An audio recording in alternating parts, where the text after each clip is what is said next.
Hello. It's Dr. Sadnait Adibo. I am a pediatrician with over 15 years in clinical practice. I'm also a life coach and founder of Adibo Clinic. Today, I want to talk to you about how to survive and thrive during times. So let's get started. So we'll discuss a little bit how we can take control despite what the circumstance might be, parenting during these uncertain times, little bit about COVID-19 and how you can contact us if you'd like to. So 2020 has been a really tough year for most of us. I hear a lot of us say, 2020 won't stop. I can't wait for this year to end. Yes, it has really been a very tough year for most of us. But going through challenging times is the human experience. Have you gone through a tough time, but you came out stronger and better than you were before? Have you come out learning a life lesson? I have times in my life, passing through several difficult times. I have seen them turning for my good. I can tell you an example. At one point, I was working in a job.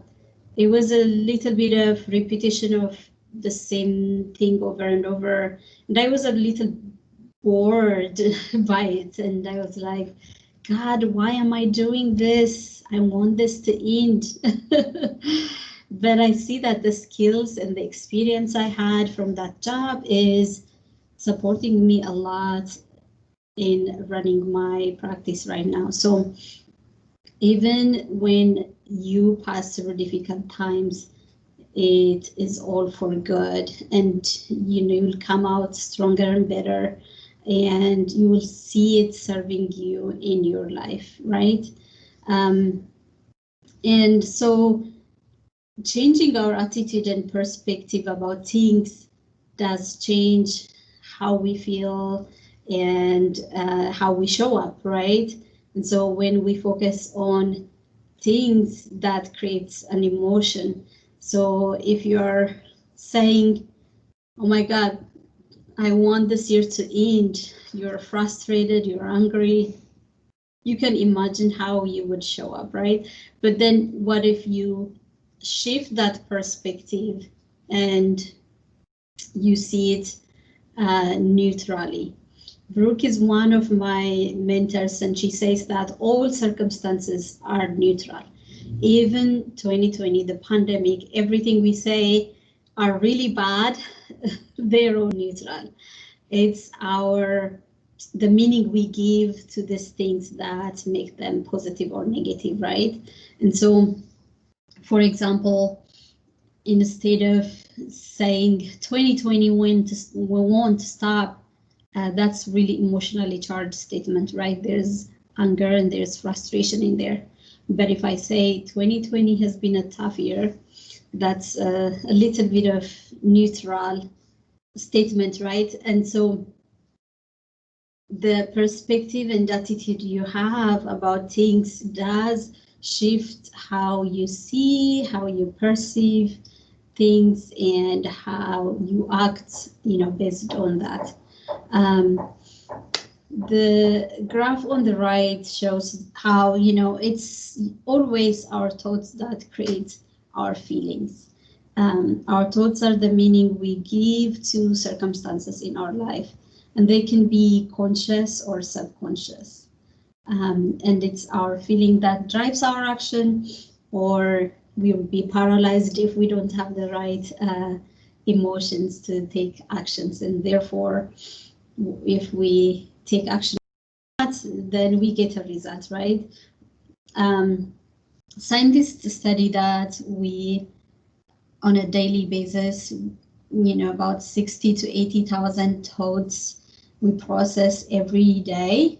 However, majority of those 95% are subconscious. It's under the surface. We may not be aware of them. They're just running in the background. And so spending quiet time journaling, asking questions, what am I feeling, what am I thinking, will help you get through the unconscious thoughts. And there are a lot of beliefs in our, a lot of beliefs do change the way we think unconsciously. Beliefs we have about ourselves, which are created from the experiences we have, they're all stored in our subconscious mind. And so just understanding them, knowing them, becoming aware, slowing down, getting to them will help us shift in the way that will serve us. It will help us shift our thinking, our feeling, and how we show up, right? And so you might have seen this emotional ladder too. Positive emotions such as happiness, optimism, belief, hope. These emotions keep us going more up towards the positivity in the emotional ladder. However, thinking like 2020 won't stop, for example, will keep us in the lower emotional ladder and maybe going downward spiral, especially if we do well in there, if we don't shift it, right? So introspection is defined in the dictionary as the examination or observation of one's own mental and emotional process. So slowing down enough to understand what you're thinking and feeling is helpful, because once you can shift it. The biggest thing is, I feel like we are our own worst enemies. We keep talking to ourselves negative self-talks, like, I'm dumb, why did I do that? How, when we make mistakes, we just beat ourselves a lot, right? But if it was our best friend who have done the same thing, we would rationalize, right, and help them feel better, and we will normalize it. So self-care and self-compassion are just treating yourself as you would treat your best friend. You can get there once you understand and know what you are saying to yourself, right? And so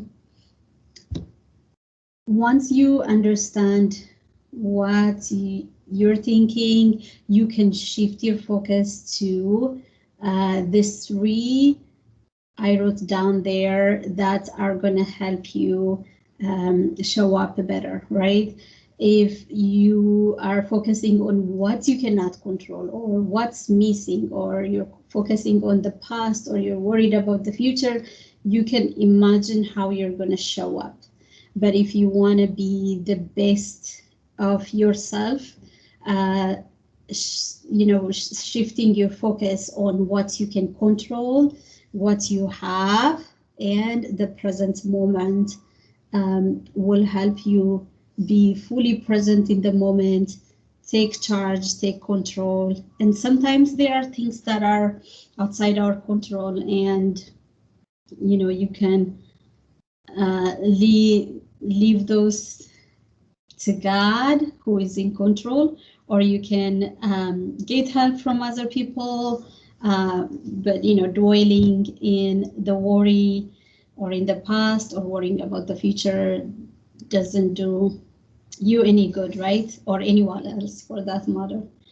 A little bit word on parenting. So children are really hardwired to need attention and power. They have a strong need for our attention from parents, and some control, a sense of control of their environment, a sense of power. And so if these 2 needs are fulfilled, they are going to be happy, well behaved, right? They will thrive. However, if one of them is lacking or both are lacking, they will try to gain it by misbehaving. If you see your toddler whining, they might be needing your one-to-one undivided attention. You know, when we are with our kids in the house, we think we are together, but if there's a background TV or if our attention is on work, you know, it's not, our attention is not in them. It doesn't mean that we need to give them attention the whole day. Usually 10 to 15 minutes of quality time, undivided one-to-one attention. For example, if you had a toddler, playing with them, reading a book, without any distraction, just being present fully in the moment is going to pay off for the rest of your day. If you do that early in the morning, then they're not gonna whine and wanting for your attention, right? And then sometimes give them a little bit of control, especially if it doesn't make a big difference. You can have them choose and honor their choice if it doesn't make a big difference. You know, always we've got to be the captain of the ship, right? We've got to be the leaders, but if it doesn't make a big difference, we can give them choices and we can show them and teach them consequences of their choices too. If they're choosing what we don't want them to choose or what's not helpful, right? And children are hardwired to be negative. I think we all are. Scientists say that this comes from our ancestors. When they were in the forest, they better be negative, that there's a tiger or a lion, and positivity won't keep them safe, right? So that's to keep us safe. It's there, but understanding that and shifting our focus to positivity is helpful. A lot of studies have shown that positive people are, you know, they live better, they're healthier, they gain skills easily, they have better relationships, right? And so many benefits of being positive. But of course, if you are positive and ignoring the reality, that may not move you forward. You can face the reality and focus on the solution than the problem. We can help our kids label their emotions and process them. It will serve them a lot when they grow up. And disciplining just means teaching them. It doesn't mean punishment. If they chose, you know, something wrong, or they misbehaved, you know, we can teach them, tell them, talk to them, show them the consequence of their choices and things like that. Chores are also a great way of developing a sense of self-esteem and responsibility. And so for their age level, we can give them a little bit of chore, and you know, we can reward them to just encourage that. Sometimes rewarding, like good job, is enough. You know, you don't want to keep rewarding them materially, or, you know, just so they don't become materialistic and just dependent, right, on the rewards. So the other biggest thing is that children do watch us, and, you know, whether we know we want it or not, they're going to be like us and do like what we do. So just being a role model in many ways, whether it's doing something productive, less TV, exercise, eating healthy. If we are doing those, they're likely to follow our role model. So saying do not do as I say, but do as I do is more helpful. A little bit about COVID-19. And so fear, as you know, is our worst enemy. just being afraid of it is not going to serve us, right? But instead, focusing on what you can control is going to help. And so what is it that you can do to prevent infection? You know, you have heard this so many times, but just frequent good hand washing, face covering, social distancing, and, you know, just being afraid doesn't help anybody, right? Have you been afraid of something, but what you're afraid of comes to pass? Or fear sometimes just paralyzes us. So if you're feeling fear, just get to the root, feel it, and see how you can shift, right? What are you afraid of? Get in there, do not hide it or suppress it, right? Things that are hidden, suppressed, they will burst at some point. So it's best to just process them and release them, right? But sometimes we don't want to feel negative emotions. So when we start feeling either anxiety, fear, or anger, we tend to suppress it either by, you know, grabbing a chocolate or something, right? But just feeling, processing it doesn't kill us. It just is a vibration in our body, and it just lasts a minute or so. And so if you are sick, you know, isolate yourself, get tested, of course, and then supportive care is what you need initially. Lots of fluid.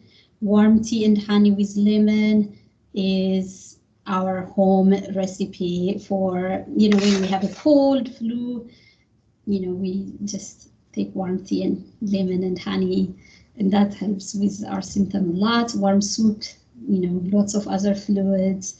You can treat fever, rest. So just focusing on what you can do instead of the problem is going to be helpful.